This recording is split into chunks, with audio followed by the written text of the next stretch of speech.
The story opens with the blaring sound of the school lunchroom. Daniel Johnson, a meticulous father, stood near the entrance, having slipped away from work to surprise his daughter. His eyes found Amara Johnson at her table.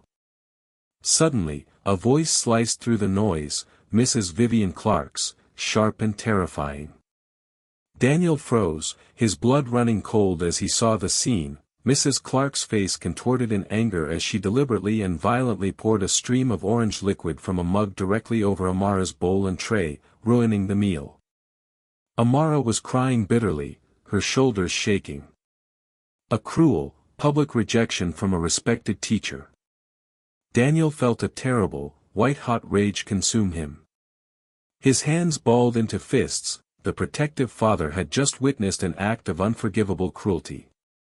He didn't need to ask questions. He knew what he saw. Daniel's world was a fortress built around his daughter, Amara. Every meticulous schedule, every extra shift at the office, every dinner cooked and homework checked was a brick laid to ensure her stability. Since the loss of her mother 2 years prior, a void that still echoed in the corners of their quiet apartment, Amara's emotional safety had become the singular, sacred blueprint of his existence. He lived by a clear, rigid code. Injustice demanded immediate, unwavering retaliation. There was no gray area, no nuance to explore when his child was weeping. He had successfully kept their life stable, orderly, and insulated from random harm. But seeing Mrs. Clark pour that orange mess over the plate ripped open the carefully constructed walls of his world, confirming his worst, most rigid fear, a threat he must immediately destroy. Daniel's world was a fortress built around his daughter, Amara. Every meticulous schedule, every extra shift at the office, every dinner cooked and homework checked was a brick laid to ensure her stability. Since the loss of her mother 2 years prior, a void that still echoed in the corners of their quiet apartment, Amara's emotional safety had become the singular, sacred blueprint of his existence. He was a man who planned for every contingency, except for the randomness of cruelty. Amara, 8 years old, was a sensitive child, bright and imaginative, but her quiet nature meant she absorbed the world's harsh edges deeply. Daniel saw his late wife's vulnerability reflected in Amara, and the need to shield her was not just love, but a fierce, almost irrational compulsion. Any threat to her peace, a bad grade, a snub from a friend, or, God forbid, public shame, felt like a direct assault on his competency, a failure in the promise he'd made to the woman he lost. He lived by a clear, rigid code. Injustice demanded immediate, unwavering retaliation. There was no gray area, no nuance to explore when his child was weeping. He had successfully kept their life stable, orderly, and insulated from random harm. But seeing Mrs. Vivian Clark pour that orange mess over the plate, over his daughter's head, ripped open the carefully constructed walls of his world. It was a chaotic, violent threat he hadn't foreseen, and in that moment, standing paralyzed at the lunchroom door, his carefully built protector's world collapsed, leaving behind only the cold, unreasoning certainty of his own outrage. The memory was already burned onto Daniel's retinas, a repeating loop of cruelty. It wasn't the noise of the cafeteria that defined the scene, but the sudden, terrible vacuum of sound when the incident began. The air, thick with the scent of institutional chili and floor cleaner, had instantly chilled. He could still see the stream of orange liquid, soup, or perhaps juice, arc violently from Mrs. Vivian Clark's white mug, splashing over the pale yellow of Amara's noodles and spreading across the blue plastic tray. The sound of the liquid hitting the tray was sickeningly loud, a sharp splat that silenced the hundreds of little voices. Amara froze, her dark pigtails still, her small hands clenched around her spork. He remembered the teacher's face, contorted in an expression that wasn't frustration, but pure, terrifying rage, her mouth wide open in a scream that cut the remaining silence. "You will learn to respect the rules, Amara. This is what happens." But it was Amara's reaction that cemented Daniel's fury. She didn't shout back or deny anything. Her eyes welled instantly, the tears spilling over onto her cheeks as the sticky, ruined food coated her uniform and desk. The shame was a visible, physical thing, settling over her small shoulders like a cloak. Daniel saw his daughter not just humiliated, but utterly exposed and broken by a public act of malicious power. Around them, the other students, 30 pairs of wide, judging eyes, absorbed the spectacle, making Amara's isolation absolute. Daniel hadn't needed to hear the context, the visceral shame on her face, magnified by the cold shock of the teacher's violence, was all the evidence he required. It was malicious, and it was unforgivable. The paralysis lasted only seconds. Daniel didn't waste time on a confrontation in the sticky, ruined lunchroom. The violence of Mrs. Clark's actions demanded a more devastating response. He moved with cold, frightening speed, striding directly past the shocked teacher and taking Amara's small, trembling hand. He pulled her out of the chair, not glancing back, feeling the sudden, oppressive weight of the hundreds of eyes following their exit. Amara didn't speak, just clung to him, the wet orange stain on her uniform a constant, searing reminder of the injustice. They didn't stop until they were in the car, where Daniel's controlled breathing finally broke into sharp, furious intakes of air. He drove them home, then immediately sat at his desk, his fingers flying across the keyboard with calculated fury. His protective vow had been violated, and now his methodical mind would apply all its force to retribution. The resulting email was not an emotional rant, but a scathing, formal indictment, delivered immediately to the principal. It detailed the public humiliation, the violation of safety, and included a demand for an immediate, documented response and the teacher's suspension pending investigation. While waiting for the inevitable, slow administrative gears to turn, Daniel began his own offensive. He posted a stark photo of Amara's ruined uniform online, then sought out the few parents who had been present, drafting meticulous notes on their potential testimony. His rage was overwhelming, but he channeled it into structure, a campaign fueled entirely by the certainty that he had witnessed pure evil and that his evidence was irrefutable. The principal's office was polished wood and institutional calm, a deliberate contrast to the fury Daniel carried. Principal Hayes, a woman with tired eyes and a perfectly neutral expression, sat across the desk, radiating official discomfort. Daniel didn't raise his voice, his demand was cold and precise, detailing the incident and repeating the necessity of immediate termination for Mrs. Vivian Clark. Principal Hayes listened, nodding formally until Daniel finished. Then came the measured defense, a wall of institutional praise. Mr. Johnson, I understand your concern, but Mrs. Clark is not only one of our most decorated, award-winning teachers, she has the highest trust rating among parents. She is exemplary. Daniel pushed the photo of Amara's stained uniform across the desk. Exemplary teachers do not publicly humiliate and assault children. They don't pour fluids over their food in a rage. The principal's face tightened. We are launching a comprehensive internal investigation, Mr. Johnson. However, I cannot, at this time, provide you with any further details regarding the incident, nor can I discuss the nature of Mrs. Clark's actions. There are privacy protocols we must adhere to. She refused to confirm or deny any specific action by the teacher, hiding behind the impenetrable shield of rules and investigation.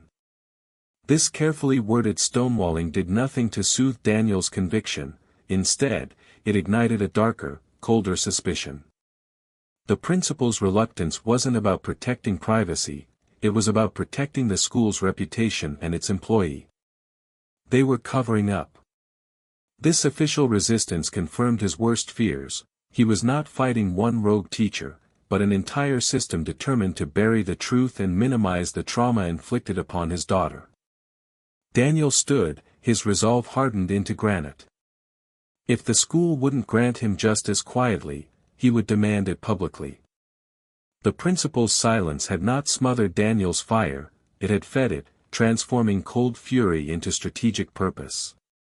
He returned home and went directly to work, bypassing his usual meticulous structure for the immediate, devastating power of the digital sphere. He found a recent photo of Amara, her eyes still red and swollen from the shame of the cafeteria. He paired the image with a long, meticulously detailed post.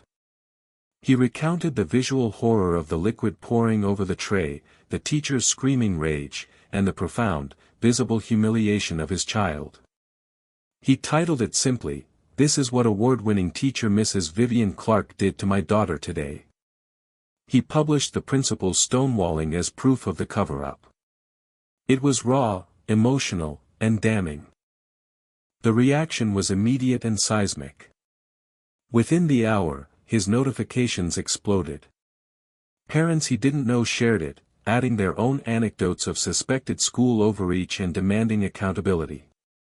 The post became a funnel for collective parental fear and outrage. The comments were a furious tide, calls for the teacher's licensing to be revoked, threats to boycott the school, and hundreds of demands for Mrs. Clark's immediate termination. The story jumped from local neighborhood groups to citywide feeds. Daniel watched the count climb, hundreds, then thousands of shares, with a chilling sense of detachment. He felt no triumph, only the grim satisfaction of a man executing a necessary defense. He had forced the bureaucracy into the open, turning his private trauma into a public referendum. The quiet battle he had waged with the principal was over, the war for justice had just begun, broadcast across screens and fueled by viral anger. The digital firestorm Daniel had ignited had become a real-world siege. News vans idled along the curb outside the school, their satellite dishes angled toward the main entrance. Angry parents, fueled by the viral narrative, stood in tight, murmuring knots, holding hastily written signs demanding accountability. Inside, Mrs. Vivian Clark moved through her classroom with the tired, mechanical grace of a woman under immense pressure. Her composure remained fiercely professional, she taught the lessons, corrected the papers, and guided her students with the same meticulous energy she always possessed. But the contrast with the rage Daniel had witnessed was jarring. Her face, usually so expressive, was now a mask of quiet exhaustion, and the fine lines around her eyes seemed deeper, etched by sleepless nights. She ignored the whispered comments that followed her through the hallways and the wary, judgmental looks from some colleagues. Yet, in the quiet moments between classes, a profound sadness settled over her. She would gaze out the window at the media frenzy, her shoulders sagging just slightly, revealing the true weight of the public judgment. It wasn't the fear of losing her job that burdened her, it was the pain of being fundamentally misunderstood, of having a necessary, agonizing choice twisted into malice. Her earlier, terrifying aggression had been simple, straightforward action. This protracted, quiet endurance felt far more complex, suggesting a justification she was unwilling, or perhaps unable, to reveal. She was a hero being treated like a villain, and that isolation was crushing. The meeting room was small and tense, a sterile battleground. Daniel sat at a long, highly polished table, flanked by a hired attorney. He was immaculate in his suit, his face a mask of cold, uncompromising professionalism. Across from him sat Principal Hayes, looking utterly defeated, and Mrs. Vivian Clark. The teacher wore no expression at all, her quiet dignity the only defense against the storm Daniel had brought. Daniel didn't offer a greeting. He simply opened his briefcase, laying out a stack of papers, printouts of his viral post, affidavits from parents who witnessed the chaos, and a formal complaint demanding the immediate suspension and firing of Mrs. Clark, accompanied by a public, written reprimand from the school board. "This is not a negotiation, Principal Hayes," Daniel stated, his voice flat and precise, devoid of the rage that had fueled the past week. "This is what is required for justice. Mrs. Clark's actions constitute documented abuse and public humiliation.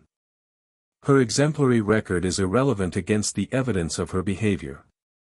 Mrs. Clark finally lifted her eyes, meeting Daniel's gaze directly. Her look held none of the terrifying fury he remembered from the cafeteria.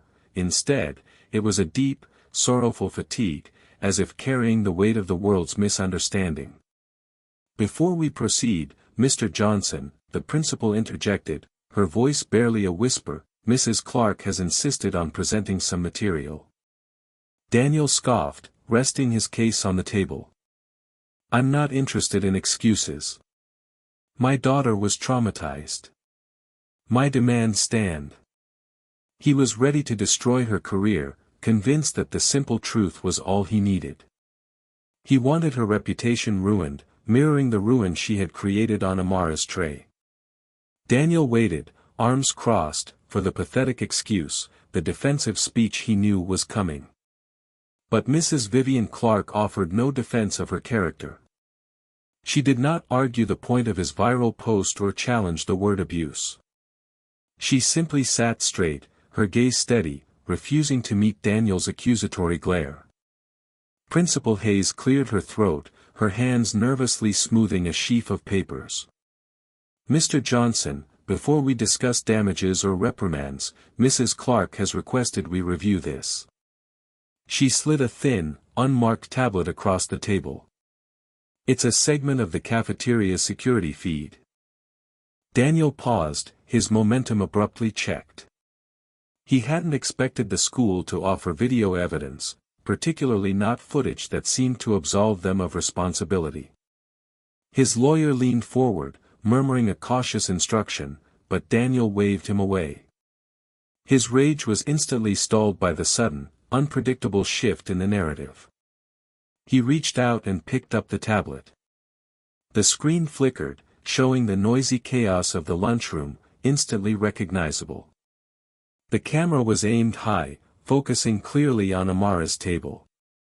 The timestamp was 2 minutes before Daniel's arrival. He watched the mundane scene unfold, Amara unpacking her lunch, chatting with a girl named Maya across the table. Then, the video showed a third student, a larger boy, briefly pausing near Amara's tray. The boy quickly, almost imperceptibly, flicked his hand over Amara's bowl before moving on. The gesture was so fast, so practiced, Daniel almost missed it. He narrowed his eyes, replaying the short clip. He saw nothing conclusive, yet the tension in the room had become palpable, drawn tight around the silent image on the screen. Daniel hit play again on the security feed, his mind working furiously to rationalize the boy's fleeting gesture. He looked up at Mrs. Vivian Clark, who finally broke her silence. Her voice was low and steady, stripped of all theatrics. 2 weeks ago, there was a disciplinary incident involving that student and Amara. It was minor, but I tracked the pattern, Mrs. Clark began. That flick of the hand? It was crushed peanuts. We know Amara has a severe, life-threatening allergy. Daniel gasped, a sound torn from his chest. The knowledge hit him like a physical blow, replacing the coldness of his rage with a terrifying, absolute fear. He remembered the epinephrine pen stored in Amara's backpack. Mrs. Clark continued, her eyes never leaving Daniel's horrified face. The school's protocol in a clear tampering situation is to stop consumption instantly and visibly. I could not cause panic by yelling allergy or poisoning. I had seconds before Amara took the first bite. The only way to ensure she stopped and the children understood the severity without causing widespread panic was to make the food immediately, viscerally inedible. She looked at the image of the spilled food, then back at Daniel. My performance, the screaming, the destruction of the meal, was a split-second, life-saving protocol. I had to choose between Amara's temporary shame and her life. I chose her life. The truth, complete and devastating, shattered Daniel's conviction. The cruelty he had witnessed was the purest act of protective heroism. The angry woman he had sought to ruin was the only thing standing between his daughter and an anaphylactic shock. His meticulous, rational world dissolved into overwhelming shame. He had rushed to destroy a hero who had saved his daughter's life, blinded by his own furious pride. The room spun, and the stack of demands for her termination suddenly felt like a stack of rocks in his stomach. Daniel didn't speak the apology, he choked it out, the sound ragged and raw. The stack of demands for termination slid from his grasp, scattering uselessly on the floor. He lifted his head, meeting Mrs. Vivian Clark's gaze, and saw not the anger he deserved, but weary compassion. I am so sorry," Daniel whispered, the words inadequate and agonizing. "You saved her life. I almost ruined yours." Mrs. Clark simply nodded, accepting his humility without offering false comfort. The immediate tension in the room snapped, replaced by the heavy silence of profound gratitude. Principal Hayes looked on, relieved but sobered by the lesson. Daniel spent the remainder of the afternoon not arguing for justice, but plotting redemption. He drafted a new document, withdrawing every complaint and making a full, public retraction. He uploaded a fresh post to the viral thread, detailing the allergen threat, the bully, and Mrs. Clark's heroic, split-second choice, begging the thousands of outraged followers to pivot their anger into respect. He immediately launched the Amara Johnson Safety and Hero Fund.